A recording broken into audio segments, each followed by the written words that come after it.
Hello everyone, today on the 1 Year Life Challenge we want to talk about the advantages of living a minimalist lifestyle.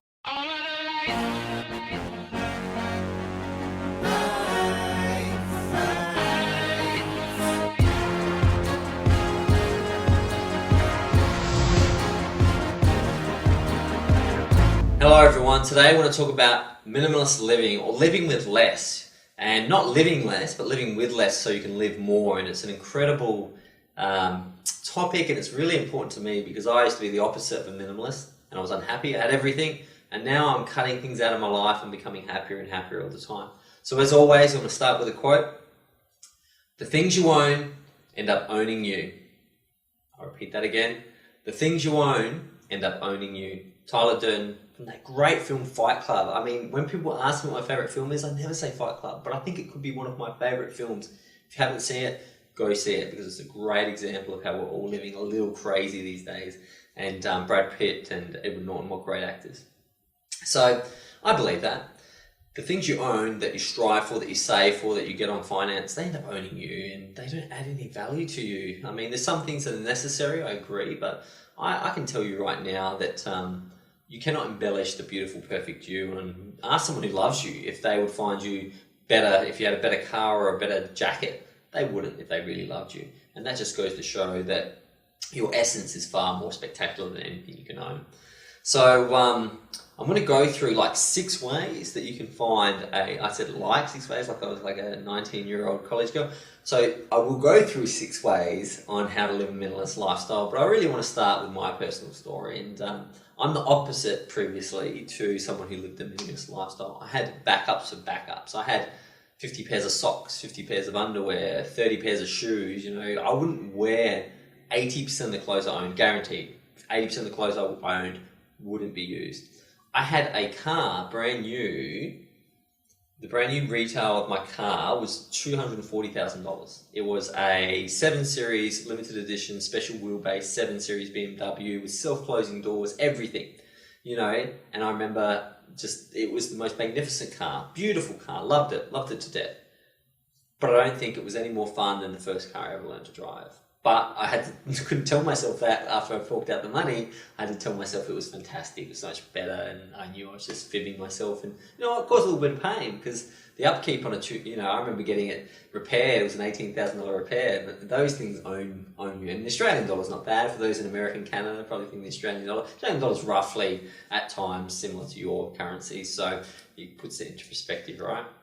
And you don't need backups of things. You know, I want to start right now. I want you to go and clean out your closet immediately because you don't need backups. The universe will provide for you. And I'm living proof of that, and so many people are. I'm so glad that I'm no longer striving for things I don't need to impress people I don't like. It's so liberating. And now I want to go through the steps on how to achieve that. So step 1 is omit the needless things. Now, you don't need 2 apple peelers. You don't need the latest Thermomix 17 that also does spaghetti because the last one didn't.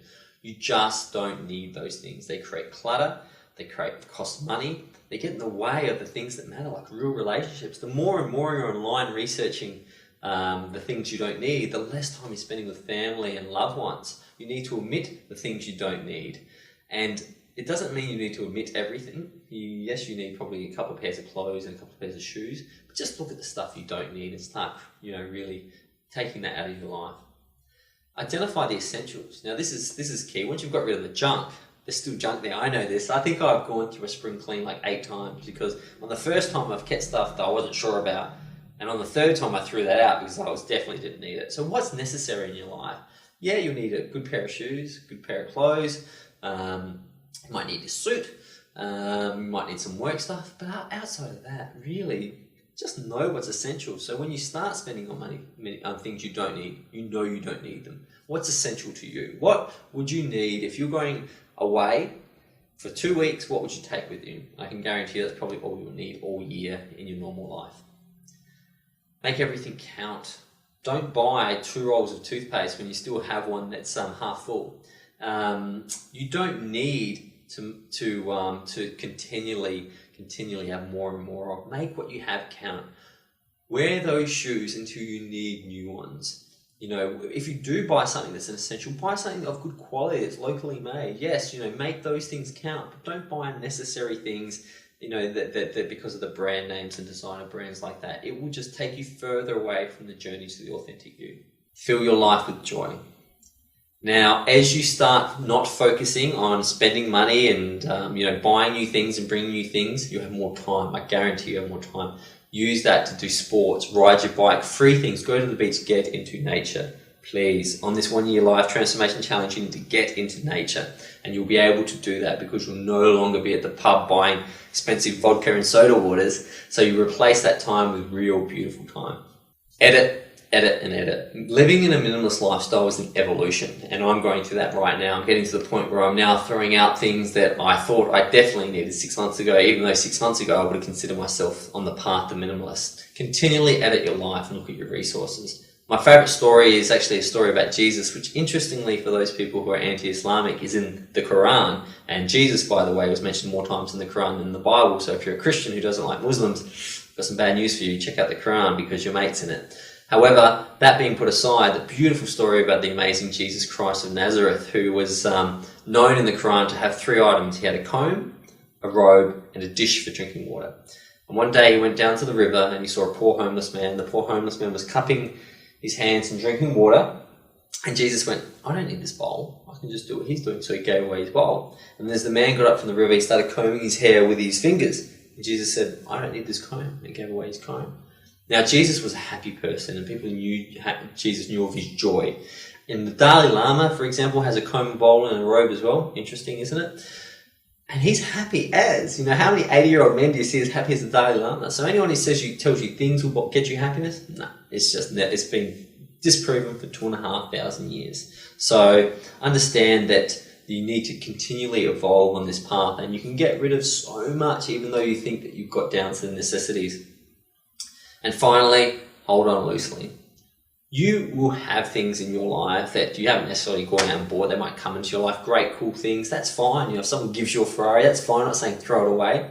Hold on to them loosely, because no matter what you get in life, you will lose. We're here for a short while to express the universe's beauty, and ultimately we will pass into the universal consciousness, maybe get another shot. But the things you have right now in this life will dissolve, either through your death or through their demise. Hold on loosely, so when they do leave your life, if they're stolen or in a fire or you lose everything, you go bankrupt, you have to give them up or you die, there's no pain associated to it. Pain and suffering is created by the concept of holding on too tightly. And this goes with people as well. People are treated like possessions, and sometimes you treat people like things and things like people. I see it all the time. I see people treat their handbags better than they treat their partners, and people can be treated like objects. I see it all the time. Now, if that's true, I mean, if you're going to do that, at least treat them loosely. People will leave your life. Love them while they're there and let them leave. And same with your possessions. Love them while they're there, but when they leave, let them leave, because they will. And if you hold on them too deeply, you'll create pain. We all know the person who's driving a nice car, but they continually complain their last car was more powerful. I mean, that is simply a perspective, and you're still holding on to that last car. You could be sitting in this new car, really appreciating it, but you're not. You held on so tightly to that old possession that it's still in your mind, creating pain. A minimalist lifestyle is something that I recommend to all my coaching clients. The more you take out of your life regarding material things, the more beautiful things come into your life regarding things like spirit and love. So, edit. Let's go through those steps again. Omit needless things. Identify the essentials. Make everything count. Fill your life with joy. Edit, and hold on loosely to your possessions. Remember, this journey, at the end of this 12 months journey, it's not about what you have, it's about who you become. And becoming a great person is far, far better than becoming a wealthy or a person with lots of material things, I can guarantee you. And let's do it minimalist style. Let's do it that way. I look forward to seeing you tomorrow for tomorrow's video. Jump on Instagram to check out some behind the scenes stuff. But other than that, can't wait till tomorrow on our 1 year life transformation journey. Goodbye.